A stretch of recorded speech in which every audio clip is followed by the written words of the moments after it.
We have been here now 2 days in Qatar to prepare for the game, and as my first days here, I feel it's a very good squad with very good players, and I feel that we hopefully can do something good together. The squad is in a very good level. We have good dynamic in the squad. I can see it's early days for me here, but I feel already settled in, and yeah, I could see that the squad has been together and they are reaching for success. الاستعدادات بدأت من يوم أمس مثل ما تعرف الجميع. لدينا وحدة تدريبية بعد وصولنا للدوحة. اليوم كان عندنا وحدتين تدريبية صباح ومساء. بصراحة اكو تركيز عالي، إصرار عالي من الجميع على أنه إن شاء الله نحقق فد أشياء طيبة نرضى بها من خلال تطلعات الجماهير الوفية، الجهاز الفني، الاتحاد، الجميع.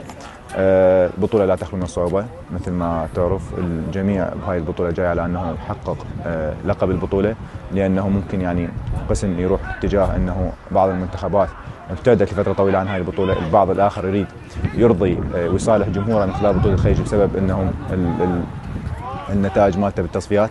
بالنهايه نامل من الله سبحانه وتعالى، نتمنى ان نكون التوفيق والحظ يحالفنا بالفتره المقبله، وان شاء الله يا ربي نقدم فشي نرضي بها تطلعات الجماهير العراقيه والجهاز الفني والاتحاد ان شاء الله. يعني اكيد شرف كبير كل لاعب انه يمثل منتخب بلده. بصراحه يعني شعور لا يوصف، خصوصا هي اول دعوه مع السيد كاساس. نتمنى من الله سبحانه وتعالى نكون على قدر الثقه، نقدم فشي نرضى به يعني ونكون على قد ثقه السيد كاساس والجماهير العراقيه اللي تنتظر من الفرح ان شاء الله. I feel it's very good to be here.